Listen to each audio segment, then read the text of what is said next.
Outstanding. Okay, Matthew, thanks for being on today. It's great to have you here. Of course, Bear. Thanks for having me. Awesome. So, Matt, you are the VP of Sales at 5 Tier. Just to get started, could you introduce yourself and tell everyone a little bit about your role? Sure. So yes, I'm the VP of Sales here at Five Tier. All of the sales come through me first. I'm the first bucket in the Five Tier hierarchy of clients. Um, I typically focus on Times Square and what we call spectaculars, whether that be like Times Square in New York City, Las Vegas, Nevada, Denver, Colorado, Philadelphia, Pennsylvania, and other major key cities around the world. Awesome. Cheers, mate. I'm glad you brought up Times Square because it's December 7th and New Year's Eve is right around the corner, which makes it a crazy time of the year for everyone involved. Obviously, a lot of big brands are sort of scrambling to find their place on the big screens before the ball drops. Tell us about this, Matt. Absolutely. Well, yes, it is a crazy time of year. It's our busiest time. And yeah, we have a wide variety of people up on the screens this year.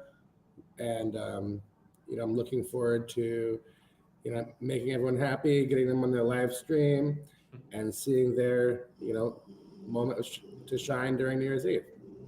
Yeah, that's amazing. Obviously, I mean, the large spectacular boards in Times Square for New Year's Eve are often referred to as a novelty purchase. Can you just touch on how you advise clients to maximize their visibility and where they find the value in these boards? Sure. So, yes, sometimes people do refer to Times Square billboards as a novelty purchase, and sometimes, it's a strategic plan in their marketing. I always tell clients to create an event around the placement because typically our packages are what we call micro bags, so they're typically a day purchase. So if you create an event around it internally and also in their own outreach, whether it be through Facebook Live or what we're doing now. Um, but like, having your team go down to the square if they're able to, and really create that energy and excitement around it. I've had clients who, you know, yes, they're down in the square and everything else, but they're pointing it out to people. And he got picked up by Bergdorf Goodman's. So, you never know how to quantify an ROI with billboards, but you can quantify impressions. So there's average impressions throughout the day of people who will see the board. Got it. And you talked about buckets, and we talked about sort of the layering of the system, and the billboards are really just the first layer in a larger attribution funnel, right? Right. I mean, they're called spectaculars for a reason because they're huge and they're spectacular. And by the way, I'm spectacular. There we go. Good man. But yeah, so like that could be one part of a multifaceted campaign. Right. Whether it be like an album release that happens in multiple cities, and kind of count down to specific things like we did with a couple other clients of ours for big announcements. Totally. And that really is a great value of the boards as well. Gotcha. Do you ever feel like it can be awkward working with brands towards the end of the year because they've often maxed out their annual advertising budget and maybe haven't thought about the biggest night of the year? No, I don't think it's awkward because if it's something that they really want, they'll find a budget to allocate from, Right. especially if it's a larger company. And if it's a smaller brand and they really want it, they'll have to make it work.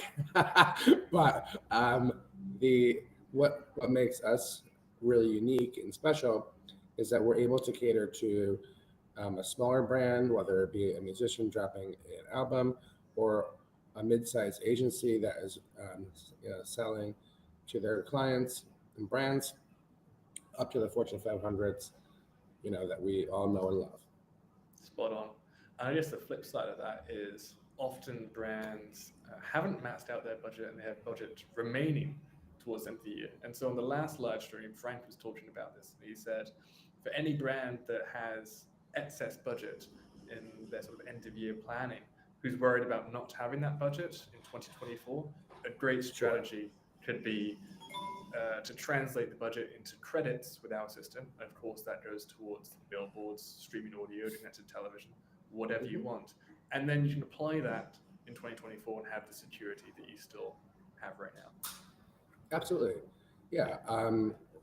We use that strategy a lot with, especially my returning clients. I reach out to them and say, listen, let's allocate budget for, 2 or 3 different packages or bundles, because they already have their year planned out a lot of times. Like a lot of our publishers, they go to the book fairs twice a year.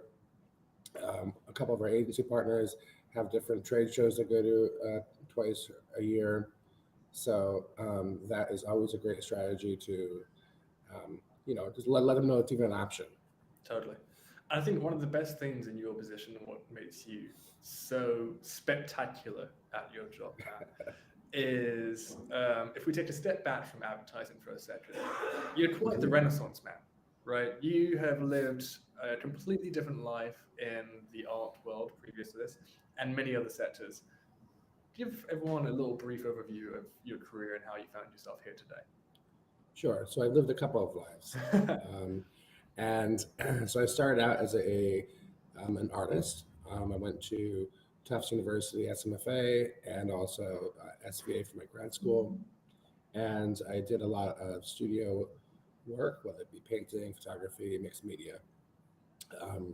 And, I just happened to find myself into the production art fair world. And, we started out knowing nothing at all to, working with several brands and galleries from around the world, and also independent artists in Miami and also in New York during Freeze Week and also Art Basel in Miami. And, then I moved on to to producing a show in Nashville, which never got off the ground, but it was a great learning experience. And I took a step back and decided to come on board here because I know a few members of the team here, and they needed a spectacular sales guy. So here I am. I love I've that. I've been here for 2 years now, and hopefully many more to come. There we go. Best statement ever.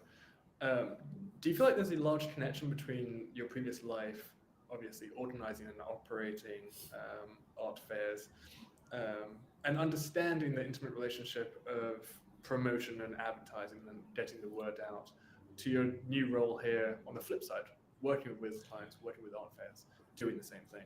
Yeah, it's not that much different because, it's all about the connection, the relationships you build, and just understanding the need of your clients. So when I was in the art fair business, I needed people to come into the fair and buy their artwork. That's not much different than here, where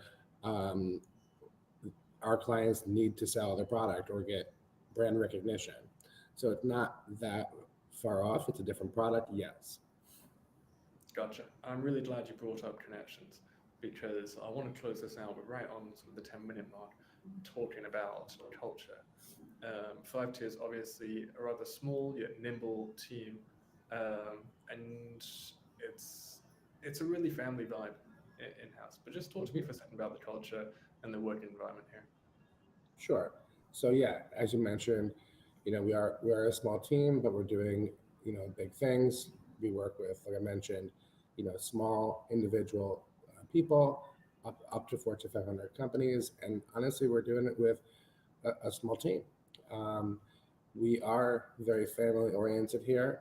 I've known a lot of the members here for years before working here, so that really helps. And the people that we bring on, like yourself, we make sure that you're going to fit into the family vibe.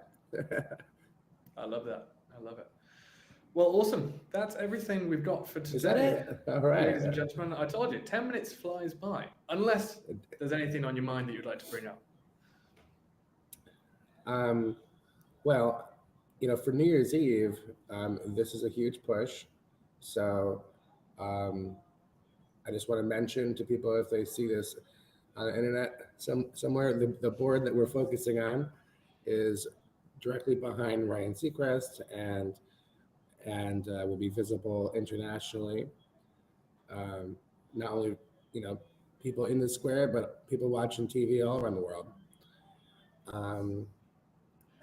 And as everyone averts their eyes from Ryan Seacrest, which is the natural reaction. I know it's hard to do.